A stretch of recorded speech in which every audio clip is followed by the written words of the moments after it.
उसमें जीजा का जवाब क्या था कि लहंगा में मरबूज ताला साली आए हाय आए हाय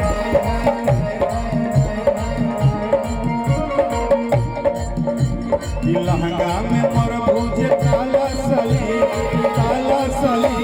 बहुआ लगा को दे भाला साली लहंगा में मरबूज ताला साली बहुआ लगा को दे भाला के करा गाना दरिया दरबार हो दरिया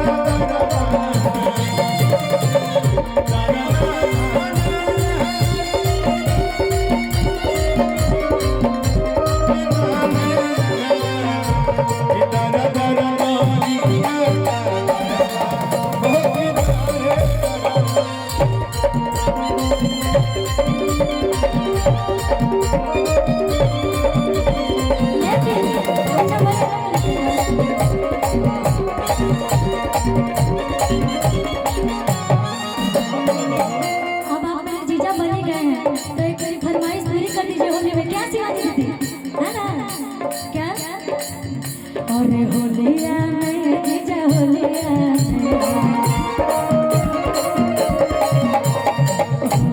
में जीजा होलिया ले ले आयो सोनू कोनिया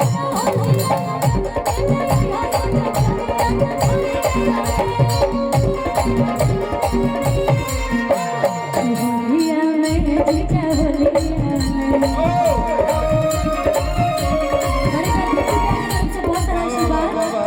अरे होलिया में जीजा होलिया में और क्या सुनिए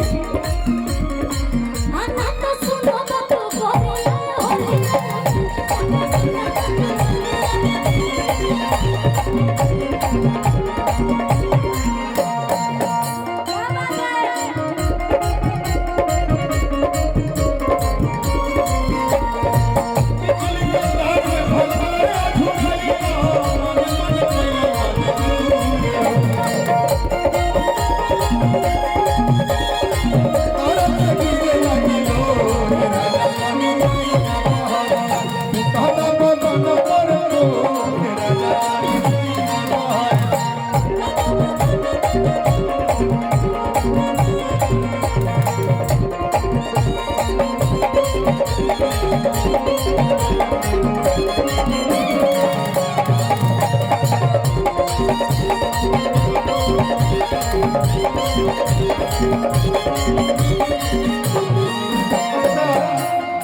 अगर हम जीजा हैं और हमारा तुम्हारी फरमाइश आई है काला सूट तो काला सूट दे देंगे कोनो महंगा चीज ना मांगा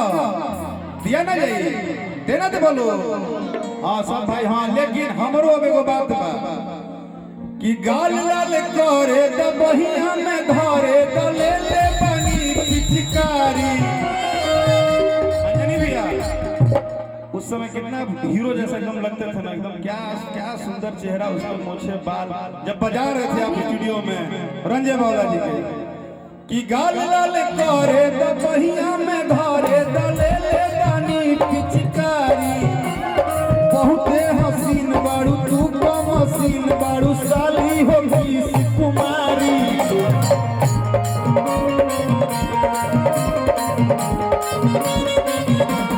अभी तुम नहीं समझी हम क्या बोले इधर यहाँ खड़े रहो ये करेक्टर है जीजा है ना तुम्हारे तो देखो बात समझो कि गाल लाल करे तो बहिया में धरे तो ले ले बनी पिचकारी बहुते हसीन बड़ू तू का मसीन बड़ू साली हो बीस कुमारी आए हैं साली हो बीस कुमारी आए हैं साली हो बीस। अब तुम्हारा लाइन है तो करे न जग काला जीजा करे न जग